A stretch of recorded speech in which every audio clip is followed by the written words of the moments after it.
we said, because you'll see if it's working. Oh, you'll let me know. That's good. Okay, good. Then I have to start my what?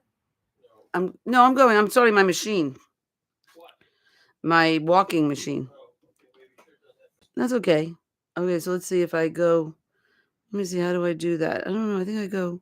You power on. Oh, now it's gonna go. Maybe. Okay, it's gonna go. Okay, here it goes. Yeah. All right, there it goes. That's the important part. It started my walking. Okay, good. And I have to be careful. And there's my controller if I need to turn it off. All right, good. Hello, everybody. My husband is going to make sure the audio is good because we've had trouble with that. And so I guess I was going to call this talk Village Life. And so basically, that was what I was going to talk about. And I have to lift my foot up so I don't make noise. All right, good. Anyway, I'm getting my exercise. Let's see and talking to you. Okay, so village life and massive societal change and global heating. Those are all our topics. And okay, so it sounds like it's working. Yeah. All right, good. So basically, let's see. Um, yeah. Anyway, what was I going to talk about? Well, who did I meet today? I met this guy today. He was. Can you turn that off? Thanks. And so basically, yeah, I met a guy.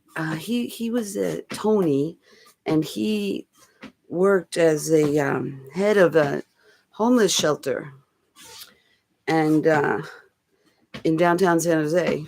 And so, and he saw I was riding my e-bike, my e-trike, and he liked it. And so we started talking.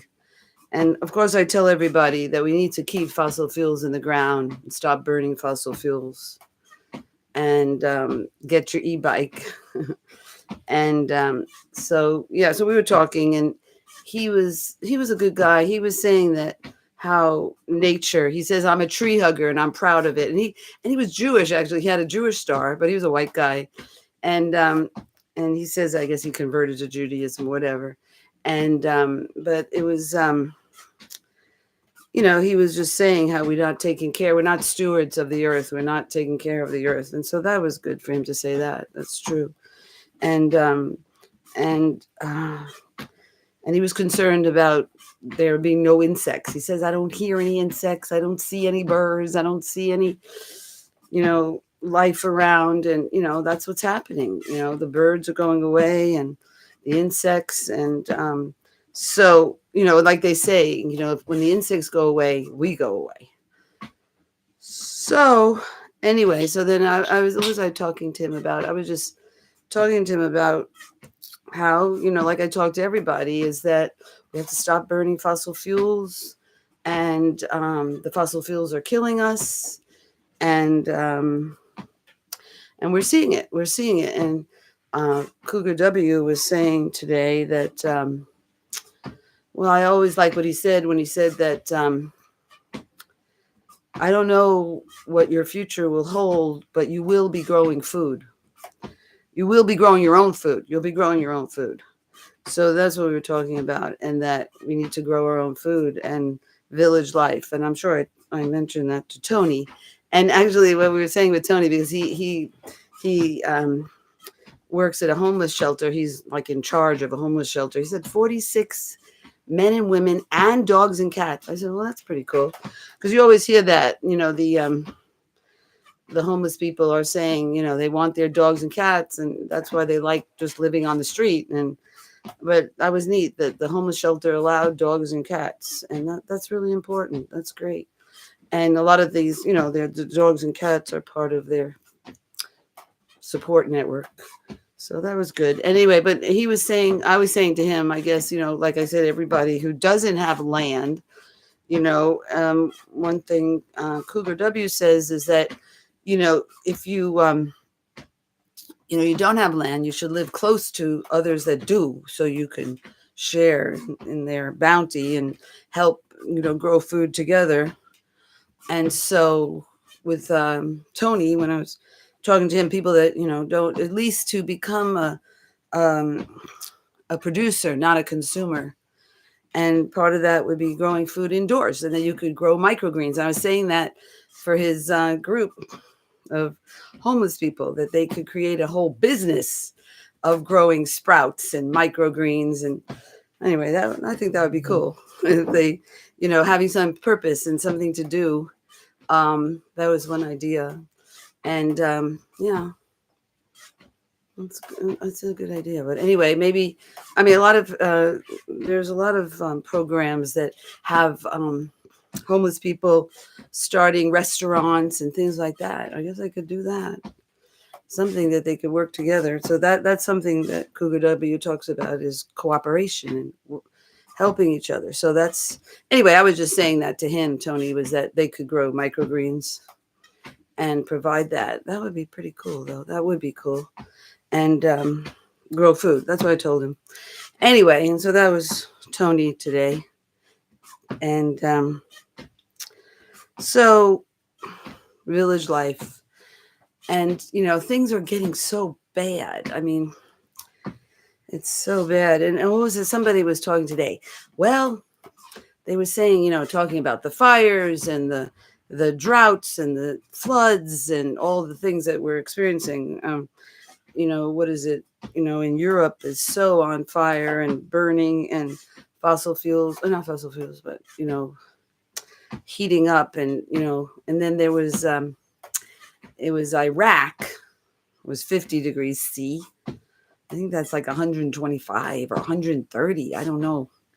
Anyway, and then Europe is, it was so many countries in Europe that are having trouble. And what was it? It was France, southern part of France, and then there was the southern part of Spain, or well, it's all of Spain, and then the southern part of France, Portugal, and then there was all the countries in the Balkans, which are like Montenegro, Serbia. They were on fire, and yeah. And where else? Yeah, and then they said the Nordic countries, they were having fires before, like in the Arctic and Germany, or they were having fires. So they were saying Nordic too, as well as the southern parts of what's it called? The southern parts of Europe. And then of course the heat is so bad in the southern parts of the Mediterranean, which is Africa. And so I meet a lot of people who sell at the farmers market, and they're from Tunisia, and they're also from, what's that one with the A? There's Tunisia, and then there's another country with an A. I can't think of it. It's not Albania, I think. Anyway, Tunisia. Maybe it is Albania. I'm not sure. I don't think so. But anyway, they're saying it's very, very hot. And they said that they're like dogs. They have to pant. So hot. It's so hot. Unlivable. And then what else were the other problems today? Besides fires, I guess it's just fires. And then we have our California fires, the Gilbert fires happening. And yeah, and that's becoming a massive fire, what they call a mega fire. When there are more than 100,000 acres or something like that, that's the criteria to be called a mega fire. And so we're having so many fires. And then there was a fire in London. There was a fire in London today. And I didn't really look into that, but that was happening. And then anyway, so there's just fires. It's just the heat. And the heat will kill you. There's a book. What was it? There's a book called The Heat Will Kill You First.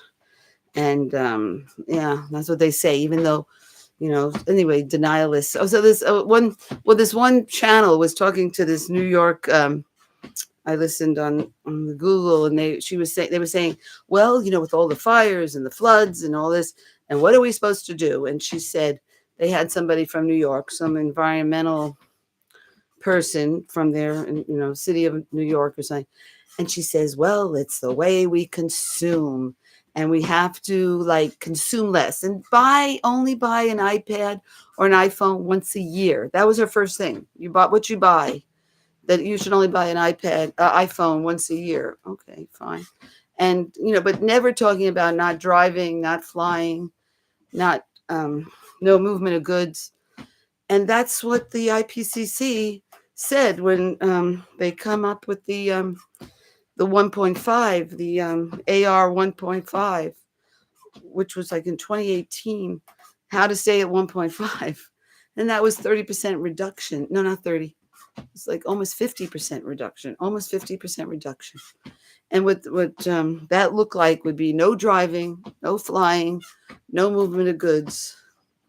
And that's village life. I mean, if we're not going to have any movement of goods, then we have to grow food locally and ourselves. We have to grow food ourselves. And so that's the challenge. So what did well, I've talked to some of my neighbors.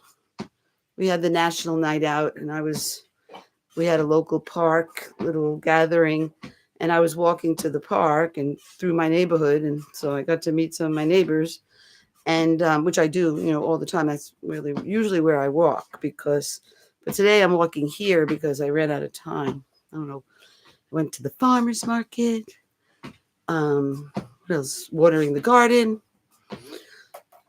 What else did I do that I didn't have time? But anyway, that's what happened. And so anyway, so I'm glad to have this treadmill that I can walk safely in my home. And hopefully I'll get up early tomorrow and start first thing in the morning. I've been wanting to do that.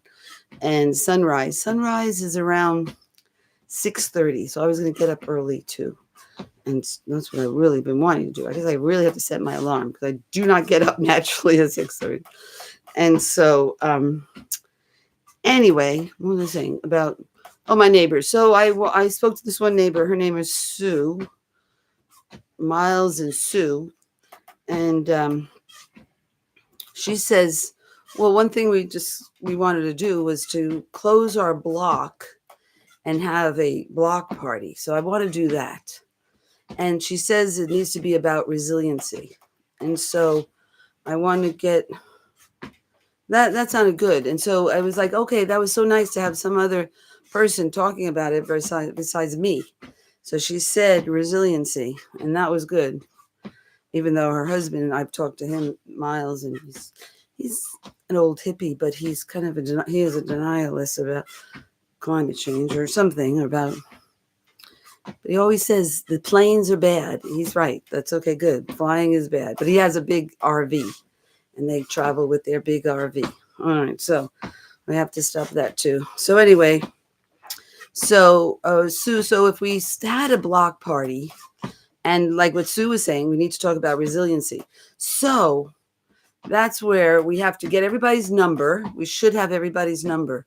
Somebody was talking about that just the other day. And I was thinking, if I die and I'm the one, what do they say? Women are the ones, the keepers of the family and the keepers of the neighborhood. Well, what would happen to my husband? Nobody would know about what was going on with them. So at least, I guess, well, we said our kids. We do have our kids. And that was something I was thinking about today because my son and his girlfriend are thinking about moving to San Francisco. And I was like, no, don't move to San Francisco. So I'm hoping they live close by us. And I was thinking about when we talk about massive, well, what is it in like Asian cultures? The son lives with the parents. And so that would be great. But okay, even if they don't live with us, I want them to live close by. So anyway, so I was thinking about, so they're saying, oh, they don't like San Jose. They like San Francisco better. It's a more walkable neighborhood. It's like, okay, but we live in a very walkable part of San Jose. So that's the good part. But, it's not perfect. I mean, yeah, we have a homeless encampment near us that's going to be taken down. They're getting rid of the homeless. And they don't have any place for them. So they're going to be on our streets, I guess. I don't know what's going to happen with that, but they're actually been protesting. They did go to Study Hall today or yesterday, what's today? Today's Wednesday, but I guess City Hall is in session on Tuesday, and they went into City Hall and they said, don't sweep us, don't sweep, no sweeps. And so we'll see. But, the mayor's adamant about doing it. And yeah, I don't know. I think they could make it I would like to see it as it's a village there. They are a village there. And to clean it up, they have to be clean. They should, I call it, they call it a sanctioned encampment, and that's what it should be. I mean, they've got their RVs, and, that's housing. And, to take that away from them and say you have to live in a apartment or I don't know, or tent, and I just really think that they should allow them to be there, and we build the village there, and they could grow food there, and we could, and have them be part of a program, so, and they are on some nice land by the river, and they, if it was a, make it work there. I just think it's a great place for them.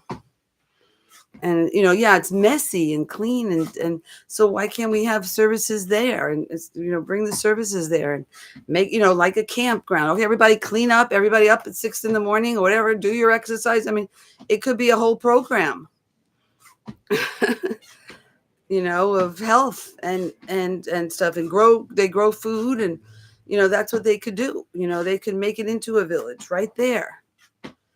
And then, make sure, okay, they're burning, we've had fires, and that was something the mayor was worried about, the fires. And so, right, we give them solar, and we give them, some type of, what is it called? Induction stovetops, and with solar, and bring solar to their facility there. And so then they don't have to burn, and they can't burn because we're watching them, and there's no burning. And that's just it. And so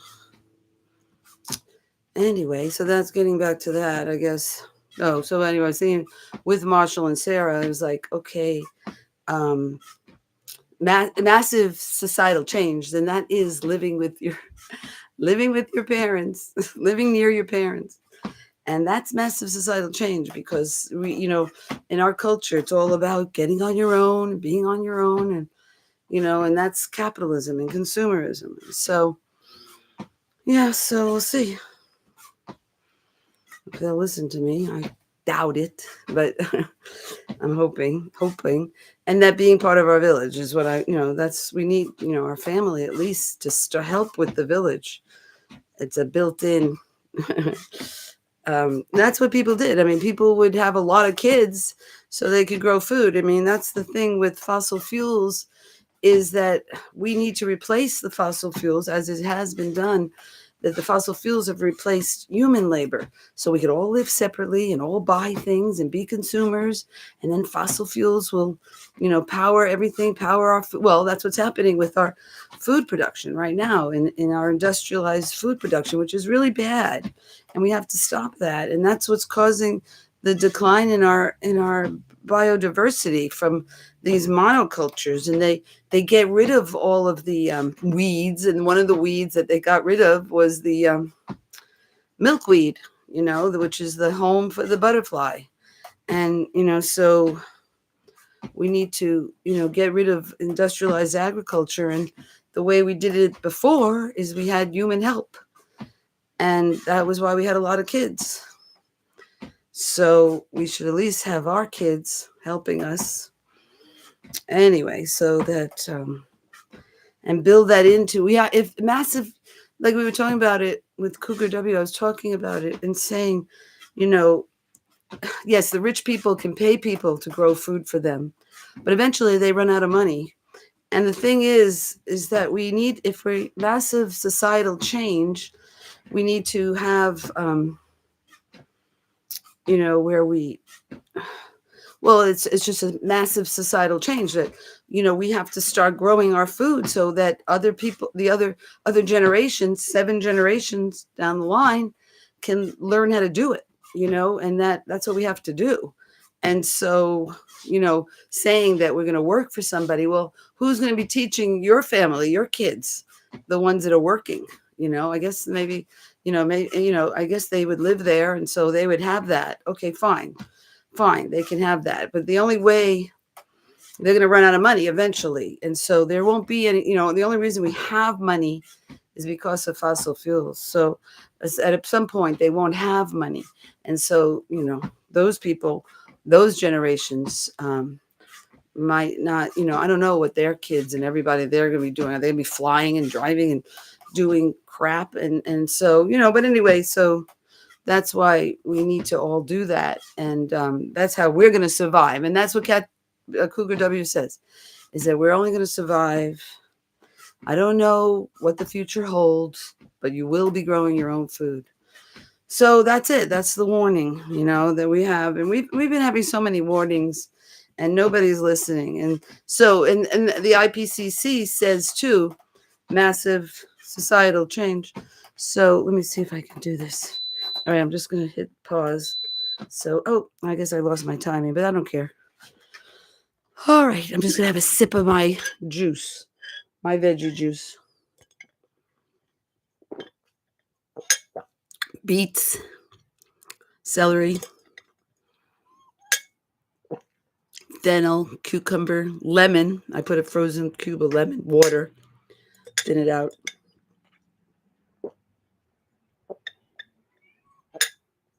Let's see if my watch is in some way seeing. No, maybe it died.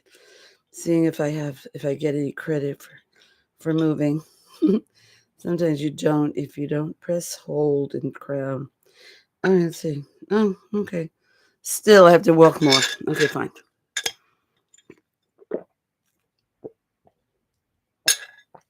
All right, we're vegan. That's the best diet for our health and for the planet, for our survival, because it's not like the planet is not going to have a trouble. It's us. And if we're, burning fossil fuels from animal agriculture is a big problem. And so we need to be vegan. We just need to do that. I mean, but of course, in our neighborhood, what do we have now?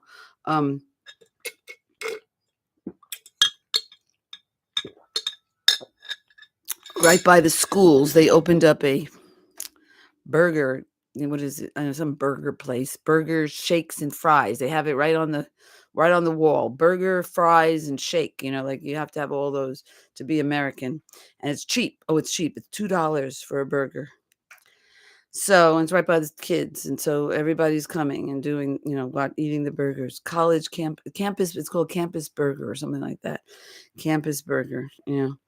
All right, so let me turn my little thing back on. Let's see. And all right, here we go. All right, not too bad.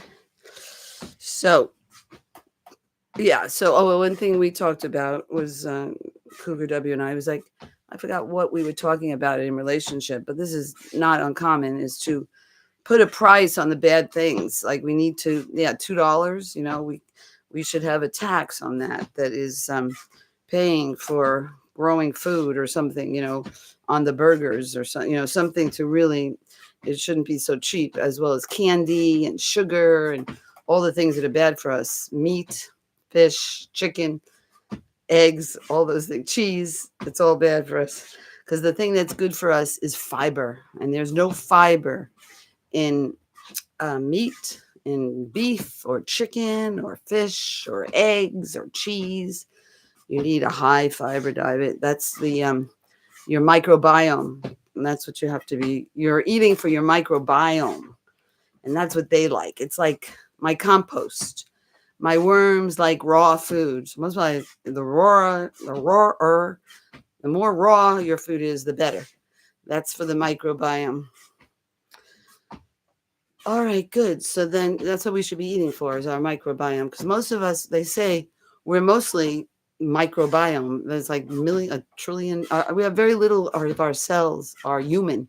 Most of them are bacteria and fungus, and I don't know exactly how they are, but that's what is our gut is made up of, is a cooperation between all those, keeping us alive. So that's what we're supposed to be eating anyway. And, in terms of fossil fuels, there's so much fossil fuels involved in animal agriculture. And it's really a horrible life. The way we treat the animals, and it's just disgusting. Anyway, that's that. So that's being vegan, very important. Let's see what else. So tomorrow, I guess Thursday, and then growing food. I mean, how difficult it is to grow food. Like, I put my peas in my garden. Normally, I was able to just put them in the ground. I soaked them overnight, my sugar snap peas, and I'd put them in and they work. But this time they didn't work. I don't know if I'm not watering enough, I didn't catch them enough, or the birds got them, or I don't know what happened. So there's a part of me that feels like, okay, maybe I need to start them as seedlings in my greenhouse. But it's so nice to every inch. I guess I just have to grow them again. Anyway, that's what, growing, takes, what is my girlfriend Meredith says, it takes 10 years. She's a biologist, she teaches, and she says it takes 10 years to grow good soil. So we have to get started, and composting. And I was thinking about the composting is very much like our microbiome. Well, I don't know exactly what I was saying about that, but it is the worm composting. And anyway, it's they like vegetables. That's it. Anyway, and so so that was that. And then so it's a lot of work to try to grow food. I mean, I'm not doing that great. What do I have? I guess the one thing that's growing is my volunteers. I got volunteer cantaloupes, 5 or 6 cantaloupes. That was pretty good, but they was all volunteers. I do have my asparagus, and I put my asparagus in, and it's growing really good. It's like, you're not supposed to eat the asparagus. I bought the asparagus from they call it bare root or whatever they call it. And then I do have some red, one of my asparaguses was a female. I guess there are male and female asparaguses. And so this one asparagus is putting out seeds, and they're beautiful red balls. And I have to look it up, how to plant my own asparagus. I want to do that, because a lot of them didn't come up from the bare root, but a lot of them did. And so I've been watering them. Now they're coming up like really thick. So hopefully that's like a lot of asparagus that are coming up, very skinny and very spindly to begin with, but maybe in a couple of years they'll be thicker. I don't know. So we'll see if that worked. And then my strawberries didn't work too well. I didn't get any strawberries. Thank goodness for my farmer's market, who gives me a lot of strawberries. And let's see. And let's see. So that's that. Okay. So growing is not easy. So the other thing that's growing very well is, what is it? It's a grain. What is it called? I forgot. Let me see my grain. It's amaranth. Well, an amaranth flower has like tons of seeds. They're tiny, tiny, tiny, and they just grow everywhere. Because I guess my compost is not hot enough, and my worm compost is not hot enough. And so the seeds, survive. And I use my compost in my garden. So the amaranth is wonderful in that you can eat the leaves. So that's growing. I've never really collected the seeds. You can do it. I haven't figured out how to do that. But there's a beautiful plant. It's a beautiful plant. And I am growing some beets. So I have to grow some more beets and start my beets. But I prepare my own compost. And I did sift my compost. It's gorgeous. It's gorgeous sifted compost.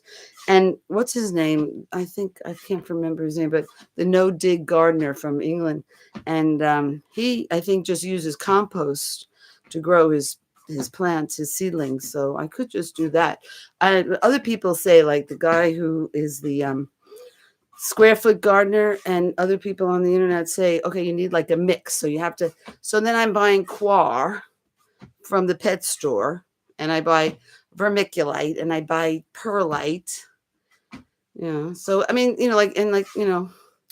It's most probably I know I can make my own compost, so it's like maybe I just don't need that coir. I mean, I wouldn't have coir. I don't grow coconuts. I mean, it's better than peat moss, but it's not you know local. So maybe I'll just use compost. But then they say you need to add like perlite to your beds, and I don't know. Maybe I will give up on all that.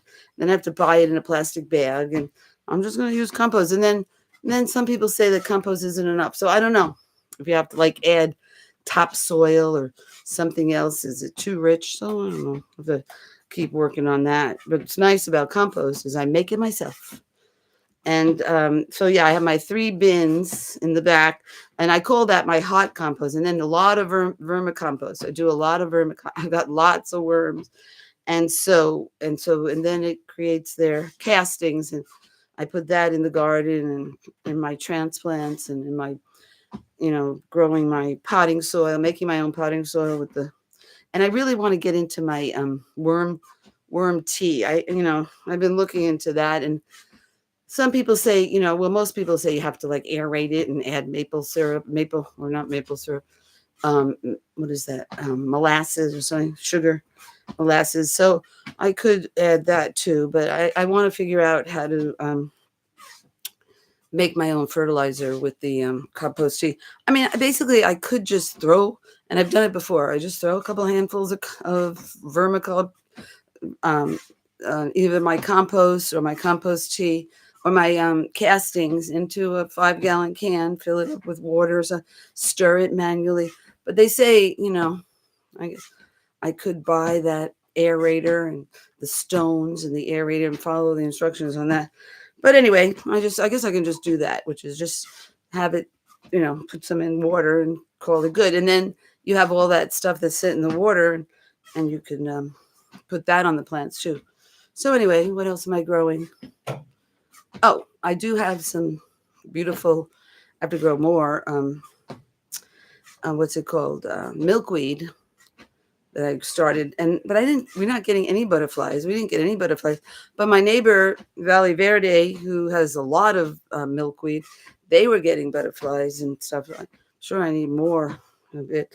But last year we got some, so I don't know what happened this year. But they're having trouble, so I'm not surprised we didn't get any. And what was the other thing I'm growing? I don't know. Oh, I'm growing some pretty flowers, zinnias, and also, but I got those from my neighbor. He's a landscaper, gave them to me. And what's the other thing I'm growing is what was it? Echinacea. That's a beautiful plant. I love that plant. And you're supposed to be able to take the roots or something, and then you get echinacea, and that's supposed to be really good for your immune system. So I need to grow more of that. Let's see, what else am I growing? That was successful is beans, because they're so big.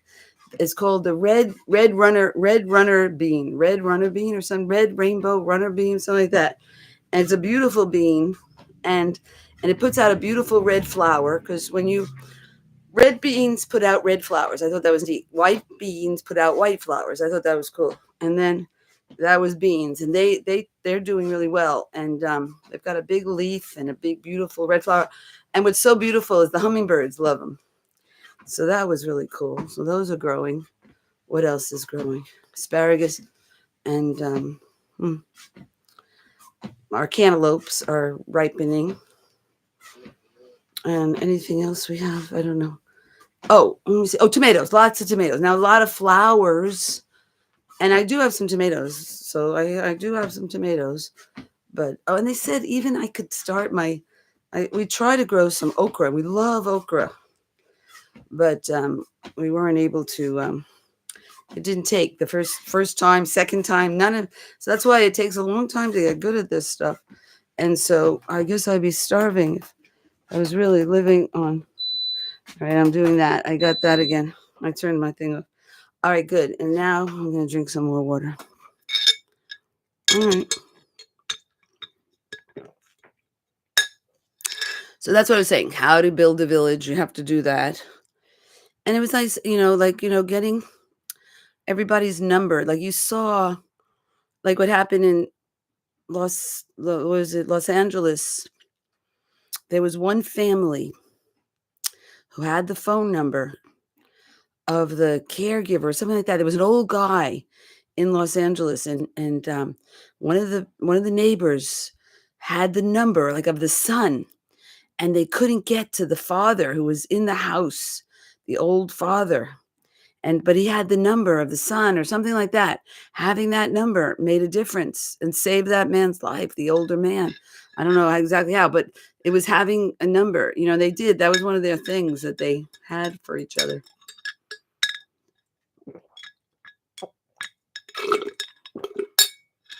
So it's like building resiliency. That was what my friend Sue was saying. And okay, good. That was like, okay. And so that was really felt good that Sue was like on board and wanted to help everybody with resiliency. Okay, so let's see. I'll go put that back on. All right, good. So now how to build resiliency. What does that mean? And, and it's cooperation. Village life is about cooperating. And one thing they say about building resiliency, one thing I've heard is that it's like you should know, and this was something that one of our council members gave us a folder or something, and it was about like, going to your neighbors and asking everybody. One thing they said is like find out where everybody's gas is so you know how to turn off their gas. I think that's a good thing. You know where everybody's gas. Now we don't have any gas, so that's good.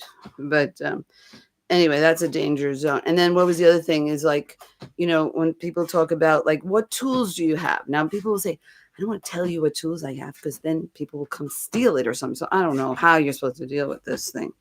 But that was like how you build resiliency is you get a document that, I don't know, I think it's cool. And then, who has solar power? Like, it was like when I know Cougar W talked about when the power was off, because we have off grid, we had power still. And our neighbor it was his birthday or something, and he has a bunch of kids, and he asked if we could send a extension cord over, and we did. And Cougar W always talks about that with our neighbors, that we would do that for them, and throw over an extension cord. And so that's the kind of help that we, the information. So when people get solar, it's not just, it can help all of us. And the more it's off grid and you have battery backup, that's where you can really help when there's a power shut off or whatever's happening. All right, so I guess that's maybe how am I doing? How long? I don't even know how long I've been talking. Is there any information? Anyway, so that was it. So growing, getting our village going, getting our neighborhoods connected, our neighborhood connected. That's what I'm working on. And so I guess what can I do next with that? I guess I'll talk to my friend Sue. We could have, and we're running out of time, so I don't just want to wait to the next national night out. We could have it, Labor Day or something. We can have to cut our block off. And that was something. I guess that was something I was talking to Cougar W about. Our city council member said like it was something about like building strong community, and he wanted to know ideas. And Cougar W had a lot of great ideas about building what the city could do to help us. Like, and one of those things was it could make it free to shut the street down. And I know one of our other council members did that in the past. So that would be good to close the street. Now, some people have said, some of our neighborhood groups said that all you do is you just close the street. You put some barricades and it's closed. I mean, everybody's got to agree, I guess, to it, but you can just do it yourself. Anyway, so that's, building community. So that's something I can work on. And then working on growing food. What I actually said was no through streets. No through streets, right. In general, that's building our whole city that way. No through streets. No through streets. They call them home zones, too. Home zones. They call it that in Europe.